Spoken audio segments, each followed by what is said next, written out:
Bienvenue à tous et merci de nous suivre encore une fois sur www.svenmediab.info ainsi que sur 89.3 MHz si vous nous suivez en direct de Bukavu sur la radio Sven. Merci d'être branchés sur notre plateau en vue de suivre votre nouvelle édition des magazines La Transparence. Pour cette nouvelle édition, nous avons comme invité M. Jackson Kalimba. Monsieur Kalimba, bonjour. Bonjour. Vous êtes président de la société civile urbaine de Bukavu. Avec vous, nous allons décortiquer les discours du chef de l'État par rapport aux 61 ans d'indépendance de la République démocratique du Congo qui était célébré le 30 juin 2021 de cette année. C'était le mercredi 30 juin 1960, 30 juin 2021, jour pour jour, la République démocratique du Congo a totalisé 61 ans d'indépendance. Et nous n'allons pas tarder, nous dirons directement sur les discours du chef de l'État qui a relevé divers aspects. Il a relevé les aspects politiques intérieurs, les aspects sécuritaires, les aspects économiques et sociaux, ainsi que les aspects diplomatiques. Mais ici, nous allons plus nous atteler sur les aspects sécuritaires.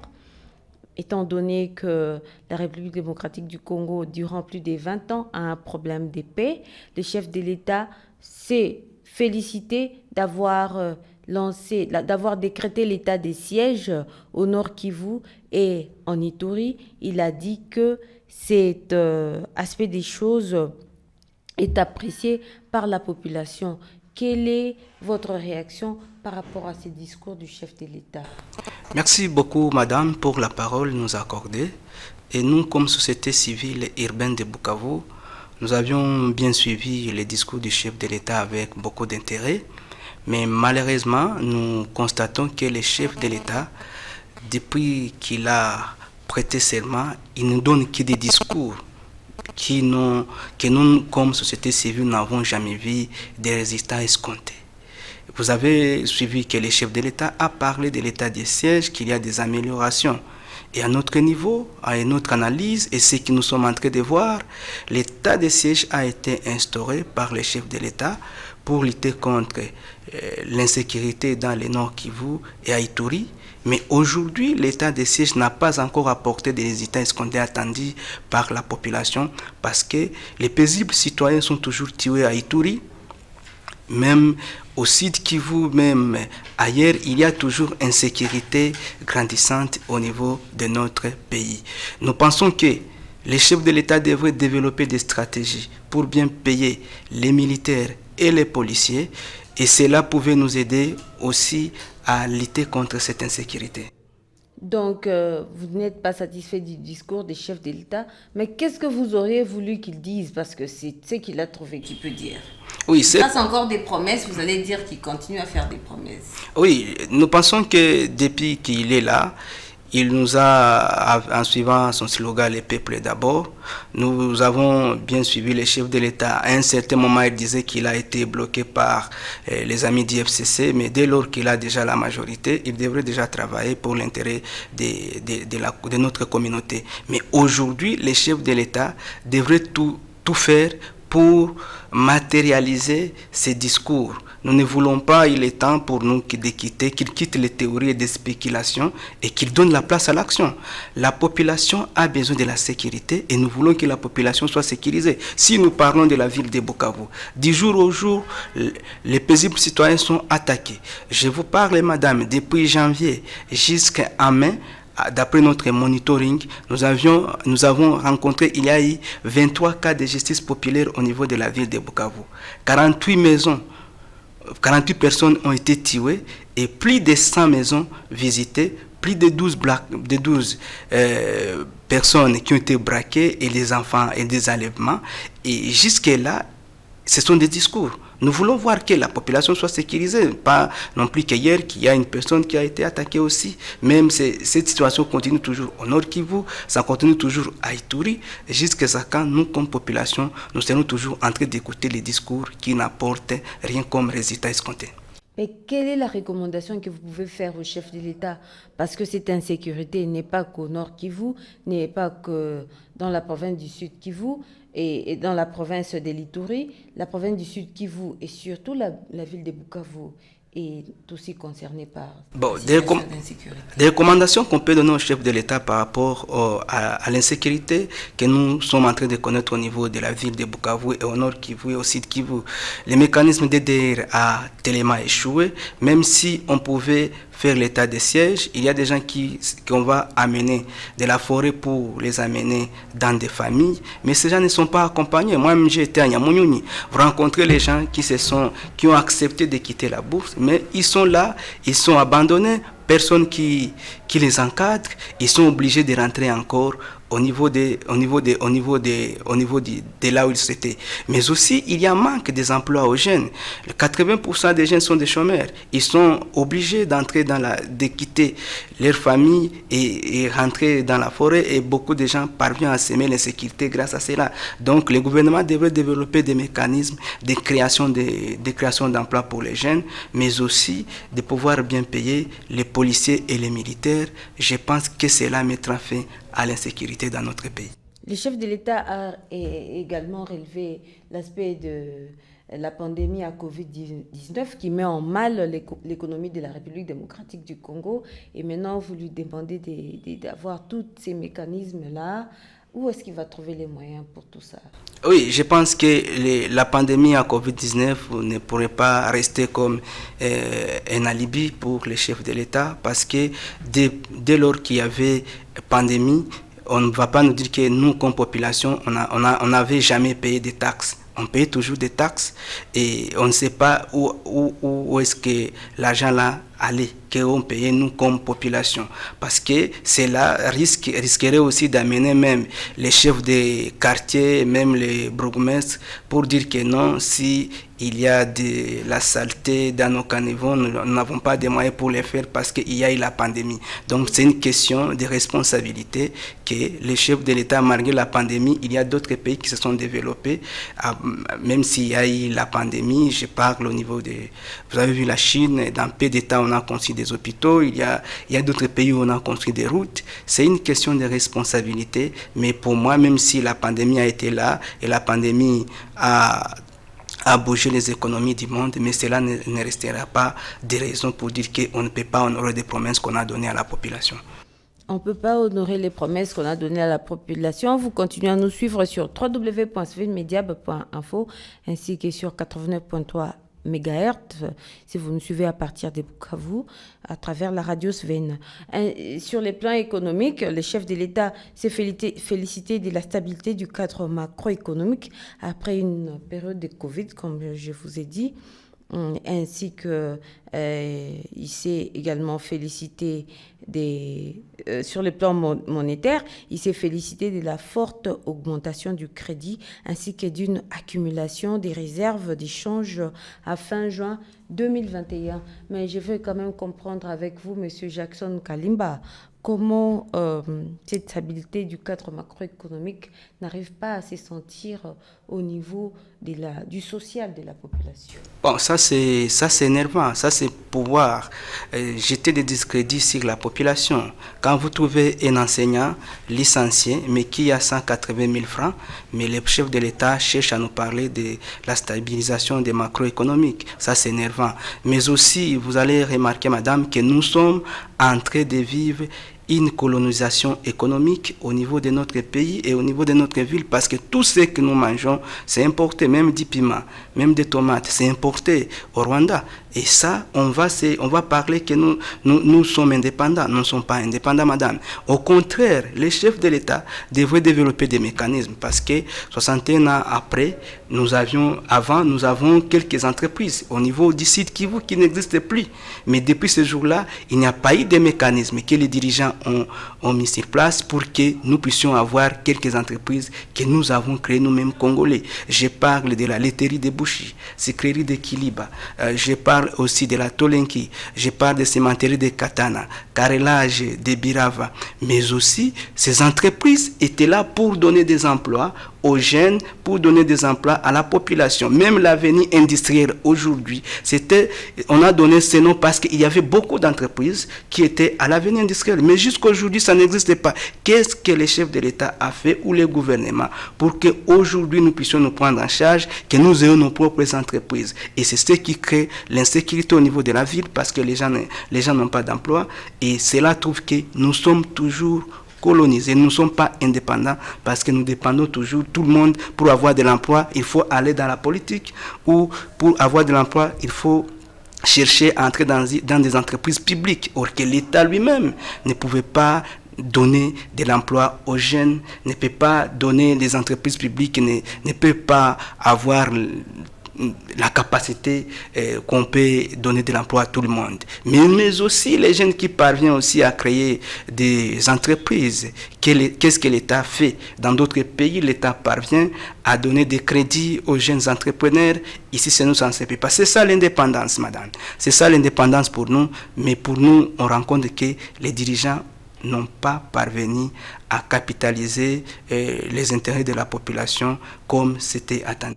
Vous êtes de la société civile, Monsieur Jackson Kalimba. Qu'est-ce que vous faites? Quelles actions vous entreprenez pour pousser en fait ces autorités de la République ainsi que provinciales de prendre leurs autorités en main en vue de créer ces emplois, comme vous le dites?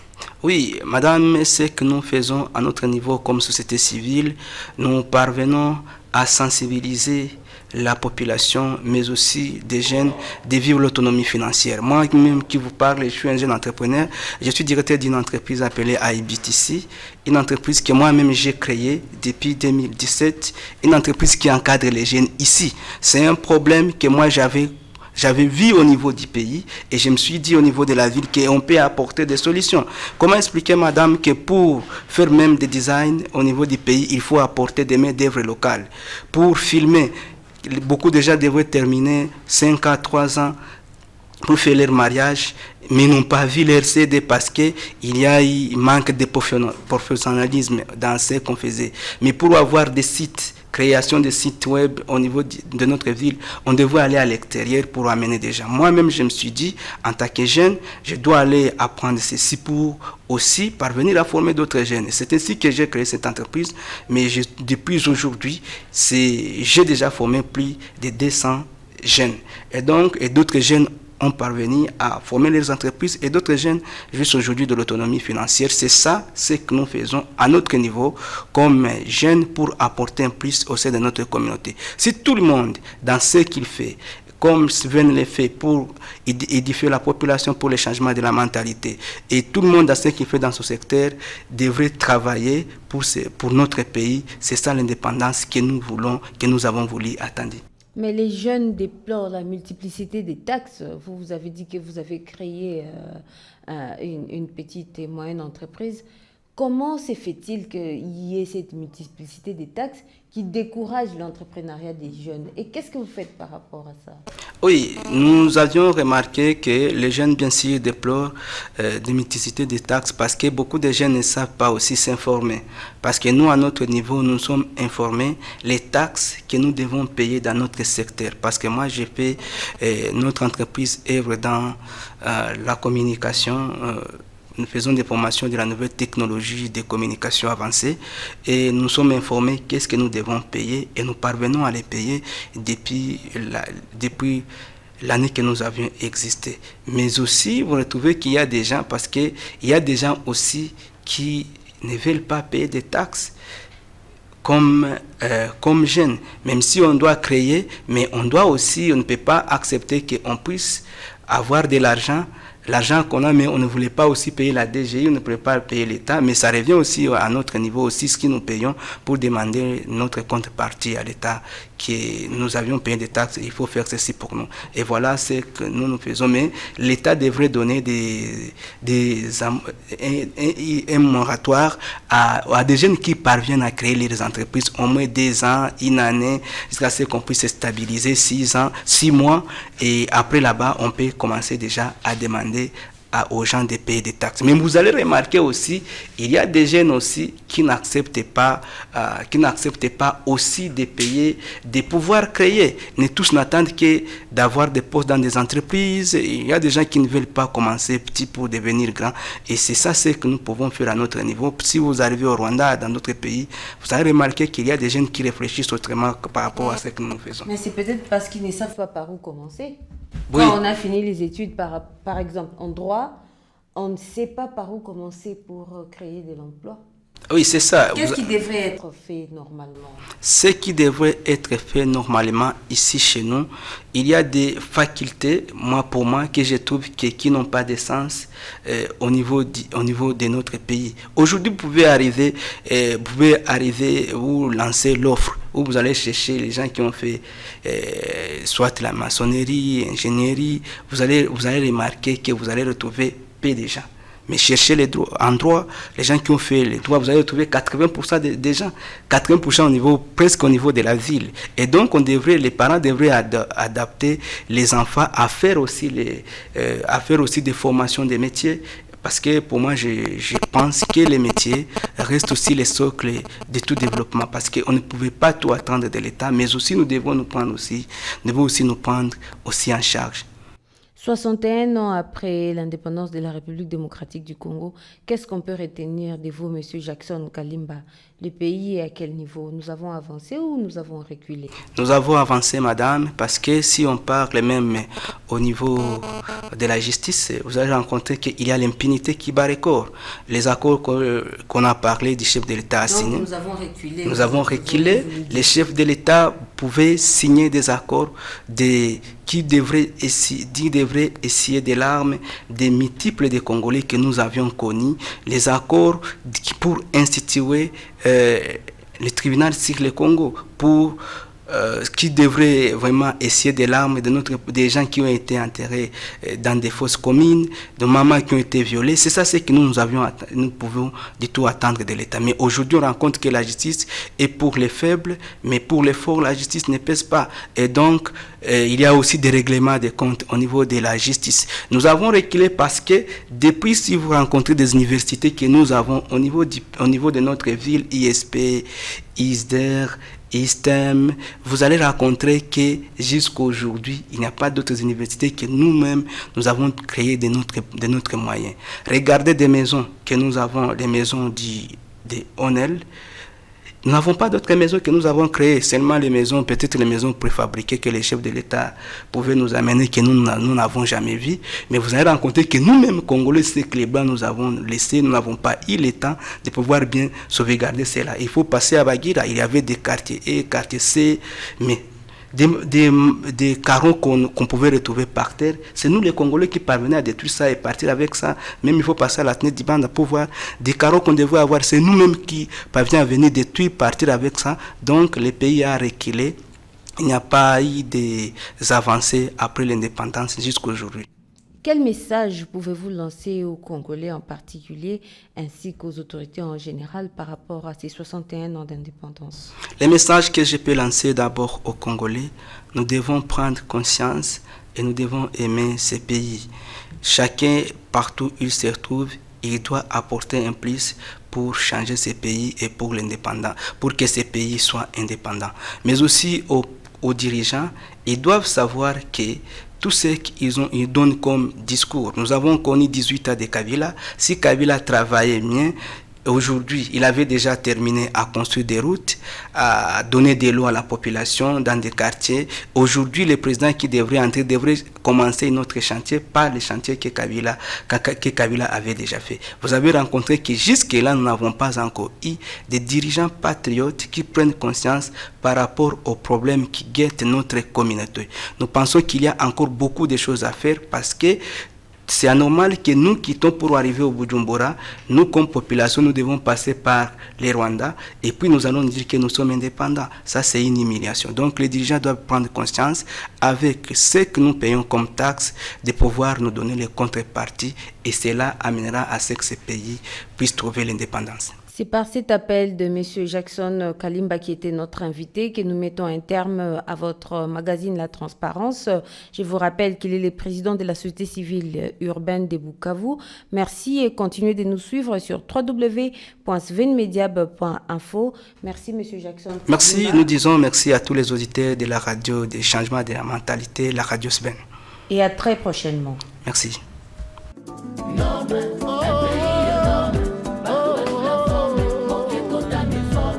Condamné,